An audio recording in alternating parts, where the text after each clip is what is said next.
We move on now to a huge apartment fire overnight in Rockville. It spread quickly and it caused millions of dollars in damage.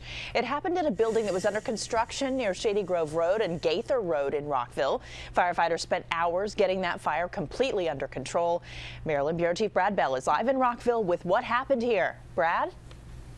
Yeah, Allison, they spent hours getting it under control, and the building really is still burning. You can see that it is still smoking, that huge apartment building, 13 hours after the fire was reported. We understand to put it out the rest of the way, they've brought in a demolition company. They're going to use a crane to literally take the building apart bit by bit as the fire department puts out the inevitable flare-ups. This building has been declared a total loss. From News Chopper 7, you can see just how big this fire was. The roof of the huge apartment building covered 3 acres, and all of it was ablaze.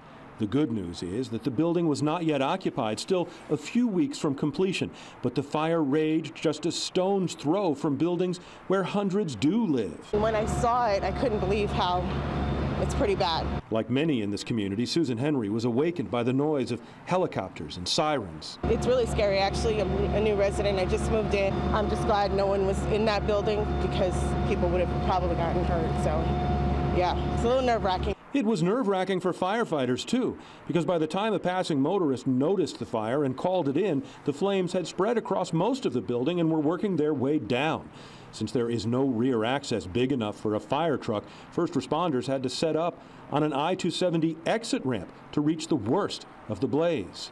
Fire crews actually had to lay a hose, get a hose out there, cut down a fence, take care of some overhead power lines, and there was no road, no real good access to get our tower ladder up there. The building, which was just having appliances installed, belongs to Atlanta-based Gables Residential.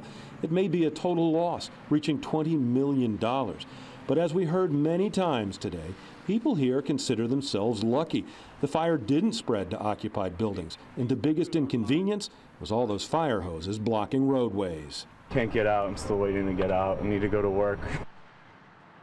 Now, we told you the entire building is going to have to come down, and we said it was about a $20 million loss. Well, in the last few minutes, we heard that number is being moved up, and it's probably in excess of $30 million. In Rockville, Brad Bell, ABC 7 News.